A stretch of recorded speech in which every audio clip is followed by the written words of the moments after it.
So in this video, I'm going to give you 7 daily habits that will help you beat depression and anxiety. A lot of people have messaged me over the last year saying, what helped you overcome your depression? What helped you overcome your anxiety? And there was a lot of factors, but looking back, the one thing that really did help me was the daily habits that I started introducing. When I hit that period of depression, that really low point, struggling to get out of bed, forever feeling fatigued, seeing no real future, I didn't have any daily habits to rely on. The only habits that I had were self-destructing habits that would get me deeper and deeper into that depression. But as soon as I started integrating good habits into my daily routine, I started to find myself feeling better. I started to find myself coming out of that depression. And what's important with these daily habits as well is they're actually going to help you manage your depression.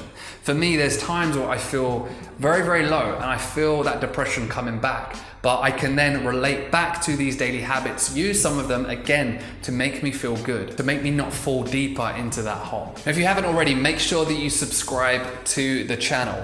Hit that bell as well. By hitting that bell, you're going to get notified when a video goes live. So the first daily habit that's going to help you beat depression and anxiety is focusing in on what you eat. Now, this is an obvious one, and you're probably thinking, I know this already. But honestly, what you're putting into your body is going to have a huge impact on how you feel. One of the reasons why I was so depressed and one of the reasons why I struggled to overcome it was because I was just eating junk. I was just not fueling my body with the right stuff. And your gut, in fact, has a huge link to your depression, to your mental health. And if you're not feeding your body the right stuff, if you're not fueling it correctly, it's going to have an impact on your mental health. Now, this doesn't mean that you have to follow a really strict diet. It could just be about making different changes gradually. I didn't go from eating terrible food to all of a sudden just indulging in carrots and broccoli and healthy stuff. I did it very gradually. I would have one healthy meal a day. I would cut out the snacks. I would cut out the sugary drinks. And with consistency, you're going to find that you're actually going to start to feel a lot better.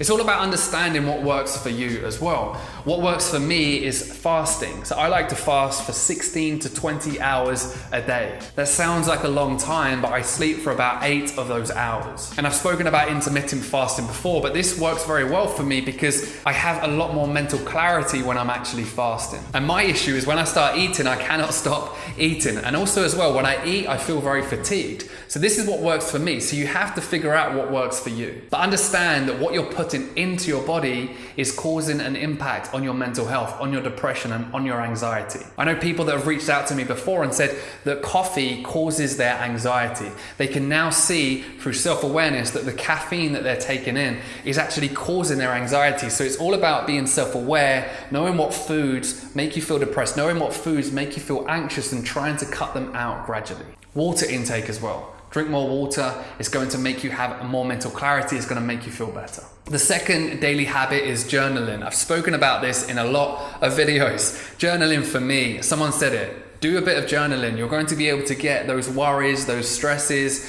that anxiety down onto a piece of paper. But I just thought it was a diary. I thought I would become this girl because all of a sudden I'm writing, "Dear journal, today I feel very bad. I feel very anxious." But in fact, that's not what journaling is. Journaling is you getting these thoughts down onto a piece of paper.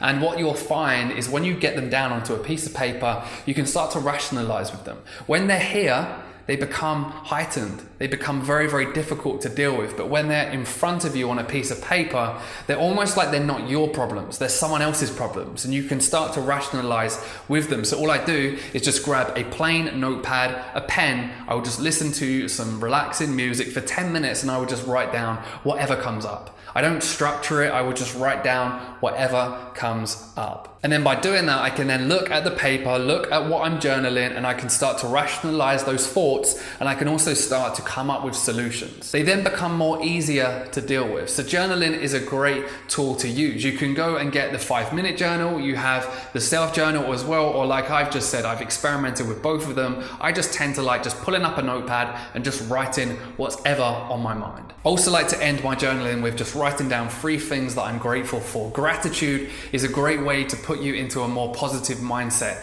And when it comes to gratitude, be very specific. A lot of people just say, I'm grateful that I'm alive today. It's too broad. So many people are grateful that they're alive today. What are you personally grateful for? What's great in your life right now? And there's so much that you do have to be grateful for. You just have to put your mind to it. I'm grateful that I have this camera, that I have these 2 lights here, that I have this amazing brick wall in my mum's flat, and I'm also grateful that YouTube is a platform. I'm grateful that there's a shop literally a few minutes down the road that sold SD cards because I was about to shoot a video and realized that I forgot my one. You can see how specific that you can get, and when you become specific with your gratitude, it's going to put you in a much better mindset. The 3rd habit is exercise. Now, when I say exercise every single day, I don't mean put yourself through a grueling workout at the gym every single day. It's just all about moving. It's all about raising that heart rate. Exercise releases endorphins. Endorphins are the feel-good hormone. So just try and do a little bit of exercise every single day. This one for me was the one that really got me out of bed in the morning. It got me through that depression at the beginning because I would get out of bed and I would just try and do as many press-ups as I possibly could. And just by doing that every single morning, I found that I felt better about myself, and then I was ready to leave the bedroom, go and get showered and crack on with my day. So try and do a little bit of exercise every single day. You don't have to commit to a lot. It could just be 5-10 minutes, but get your body moving and you're going to find that those endorphins are going to make you feel better. Habit number 4 is mindfulness. Now again, you might be put off by this, but mindfulness is a great way to stay calm, to deal with daily stresses, to not get angry, and also to be able to deal with that anxiety and depression. Mindfulness could just be you sitting down quietly for a few minutes, focusing in on your breath. A simple technique is to breathe in for 4 seconds and then double that breath on the way out. So you can breathe out for 8. If you can't achieve that, breathe out for 6 or breathe out for 5. But you want to make that out breath longer than the in breath. It's a very good way of just relaxing, focusing in on your breath, and you're going to find that that's going to help with mindfulness. You can take it deeper. You can do guided meditations. You can do visualization. I've done videos on this before, but practicing mindfulness every single day is going to help you deal with that depression and deal with that anxiety. It's going to make you more calm. It's going to make you less stressed. It's going to make you deal with situations that you don't want to deal with. Working on your mind is the same way that you work on your muscles down the gym. The more that you work that bicep, the bigger, the better, the stronger it's going to get. The more that you work on mindfulness, the bigger, the better, the stronger it's going to get. The 5th habit is surround yourself in community. What I mean by this is simple. With social media, we find ourselves feeling very isolated. We don't have that community. We don't have that support. And when we feel isolated, we feel very depressed. And community is all about getting out there and speaking to as many people as you possibly can. Now that might sound daunting, but for me, what makes me feel good sometimes is when I walk into my local coffee shop and they recognize me, they know me. Hi Paul, do you want your usual? Now that sounds very sad, but just having that community around you, people knowing that you exist, is really a great feeling when you actually are feeling depressed. Building your support network around you, meeting up with friends, meeting up with people that you haven't met for a while, family members. Your community, your support network is going to get you through these tough times. Don't feel isolated. There really is no excuse. Remember that we are all humans. We're all the same species. We all struggle with mental health. 1 in 4 people will struggle with depression, if not more. So everyone is going through the same, if not, worse as you are. Some people have been through what you're going through right now and are there to help you, but you're never going to know that unless you create that support network around you. Go to events, go to meetups, use social media as a way to find people who are going through similar to what you're going through right now, close to you, and meet with them for a coffee. Build your community, because without community, you're going to feel